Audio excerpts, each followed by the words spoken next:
Hi guys, it's me again, Siobhan, and I wanted to come back on here again because I feel like the other day I was really mad, and I kind of came across like a little bit on the negative side of doing DoorDash or whatever. Like, even though all those was facts, true, but I want to give it a little bit like positive, like the pros and cons for this video. So this video is more gonna be the pros and cons of doing DoorDash. So the pros are that if you are working a job that's like these are my dogs. Dog here, Ruby Tootie. He bothered me. I just almost tripped on him. Yes, what you want? Here goes my other one. Hey, baby. Hey, Jay. Hey, baby. And yes, I talk to my dogs differently. They are different beings, so they get talked to differently. So, anyway, the pros and cons of working for DoorDash. So I used to work at Starbucks, and when I first started doing DoorDash, that it seemed like a whole different ball game. Like, you don't have to address customers like back to back to back to back like that, and you don't have to keep on the smile and keep a safe face, and like you don't have to clean and work and do this and that and keep track of time and all this other stuff. It's basically like you're getting paid the same almost. So that's when I first started DoorDash. That's the thing, and then that's one thing that the pro is when you first start. It kind of seems like a good deal. I'm not even gonna lie to you. Like, when you're first doing DoorDash, it's like, oh my god, like, what's everybody complaining about? Like, when I first did DoorDash, I made $600 the first week. All right, and I only did it for 3 days. So I was just like, you can make this much money in 3 days? Like, oh my god, what the heck? I always got something on my face. Anyway, I'm like, oh my god, you can make something in 3 days? Oh, you can make this much. And at Starbucks, the whole week, it took me $300 to make, all right, for the whole week, working like 36 hours. So you can see where like the excitement came from. And then on top of that, I ain't had to clean it. Like, if I decided I wanted to end the shift, that I could just drive home. And it was just like, oh my god, like, I could just go home and like, and I don't have to take the train, and I don't have to travel. It's not, I'm like, pull up my house and just go upstairs. Like, it'll be like, no problem. So that was that positive. And then what's also positive is that I could also talk on the phone, and that I could listen to my music, and that I could do whatever. Like, that's what I like too about DoorDash. Another thing too is that you're just by yourself, and you get to reflect, you get to think, you get to just deal with traffic, and then deal with people when you're taking up the food, or you deal with people when you're dropping off the food.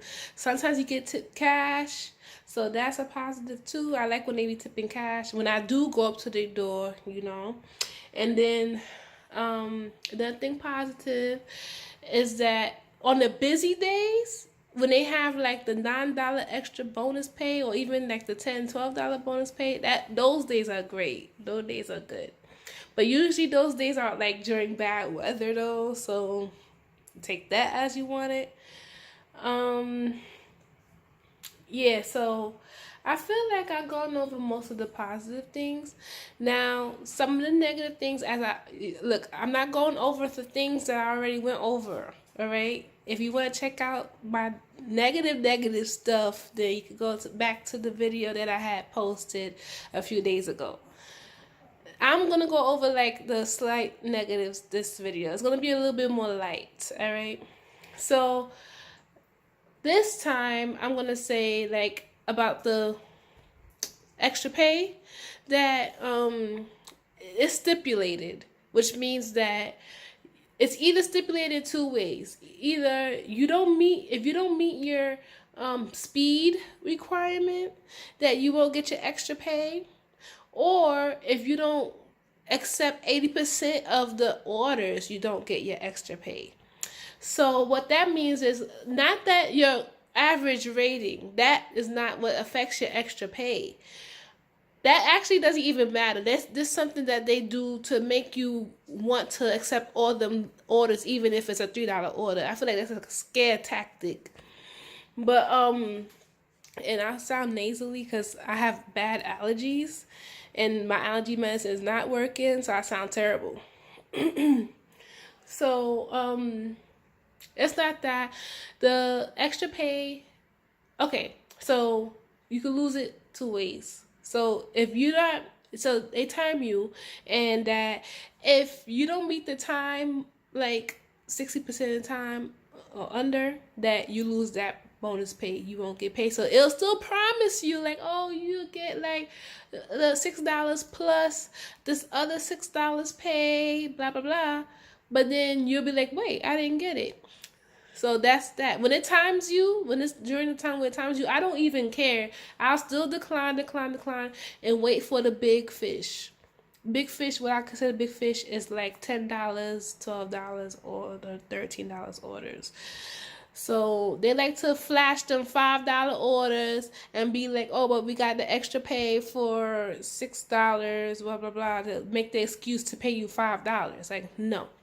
Second thing is the 80%. So let's say your average acceptance rate is like 80%, and then you decline the order. The acceptance rate is gonna go down, maybe to 70, 78, 73, whatever the percentage is. I'm not good at math per se, but I'm gonna go there.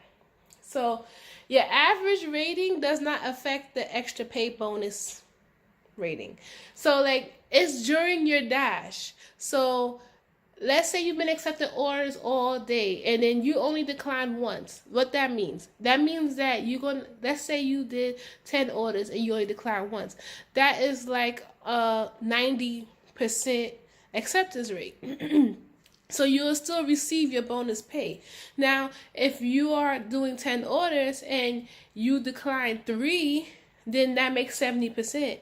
So then you won't get your bonus pay. Okay, so people that be like saying, oh, I did this for my bonus pay, I didn't receive it. But maybe that's why. So you need to make sure you're reading up upon that. Okay, and then also don't take into account now that canceled orders counts, and that orders that you don't complete counts. And the orders that you cannot fulfill due to the app crashing counts. And let's say, God forbid, you're on the elevator or something, and that's another reason why I don't condone going up to their apartment, because for some odd reason, every time I go up to their apartment, that the app acts up, and then it sends you an order and you can't accept it. So I just feel like maybe they don't want you to go to their apartment. I don't know, but I just feel like that's a little bit, And then on top of that, I feel like for security reasons, like, you shouldn't even be having people's apartments. Like, I've seen 2 stories where Dashes had threatened customers. I don't care what the problem is. There's no excuse to be threatening nobody, all right? It's not that serious. It is not. For the customer to threaten the Dasher, for the Dasher to threaten the customer, it is not that serious for that to be going on. I've gotten some rotten customers, and I just keep it moving. Life goes on. Like, it is not that serious, honestly. And I even gotten tickets because of customers, and I still didn't get on. Like, oh, I'm gonna wait till I get to your apartment. Like, so, yeah, and don't listen to the DoorDash people when they tell you to hurry up and they tell you this and that. Do not do it. Do not risk getting a ticket for these people. Do not risk getting tickets for these customers. All right? Because you are responsible for them tickets. And there's nothing that you can say. And if you have to pass a toll, okay? If you're in the middle, if let's say you got the food, right? I'm gonna help you out right now. If you're in New York, especially, if you already got the food and the place to get to, you have to pass a toll to get there, and you could go and undersign the delivery through the Dasher support. So go to the Dasher support and ask them to undersign delivery, and that you're willing to take the food back to the restaurant, and you'll receive half the pay for that trip. Okay?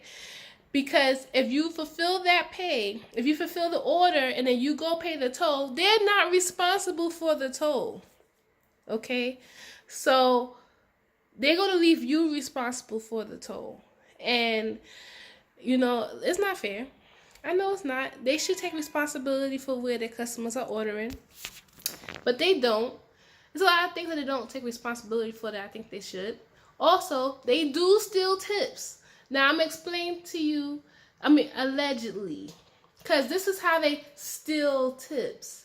So what they do is that they have the customer pay you in full, and then they pay you less. So they technically, they're not stealing tips. They are just not paying you. And that's not illegal, because that's not a company that has you as an employer. So legally, they don't have to pay you because they're not your employer. You are self-employed. So because you are self-employed, they have the right to not pay you, if that makes sense. So it's like the customer literally is paying you. So if the order is $6 for you to get to that Chipotle and to their house, and it's like a 2-3 mile, I say 2-mile drive, $6. That's how they determine it. Like, if it's like a 2-mile drive, $6. If it's like a 3-mile drive, $8. If it's like a 5-mile drive, $12. That's how I'm kind of seeing how they do things. They do it by how much the miles are between the customer and the merchant, and how much food is in the order, and how expensive the food is. Like, I don't know how to explain it, but it's based upon the volume of the order and how far it is from the customer that they decide how much you should get paid, right? And then let's say they charge $9 for that delivery, and then the customer tips you $10. What they're gonna do is they're gonna pay you $1, but they're not gonna tell you that they're paying you $1. That's why they don't show it that way. How Grubhub show it, notice they don't show it that way. That's why I feel like Grubhub is better. But we're talking about DoorDash. So, they put it as one. So you only see that you're getting $10. Now, Siobhan, how are they paying you $1 if the customer paid you $10? And wouldn't that make it that they're not paying you? Let me explain. So they're going to say this order is $10, and the customer tipped you $10, remember? So that means they won't be paying you, right? Right. So they are paying you probably $3 or $1 or whatever. So by the time that you get the order completed, what will happen, I don't know if any other Dasher has seen this, but I've seen this a couple of times. And I actually went back to the customer's house and asked them. So this is how I know it's true. And they even showed me. So the Dasher thing will come up on the top. It'll be like blue, and it'll be like sparkly, like a celebration type of thing. And it'll be like, oh, you got $3 tip. And I'm like, okay, the customers are tipping all the time. Then why this particular customer is like celebrating it? So like, I didn't understand that. And it said they're celebrating $3. It said, for example, this happened to me now.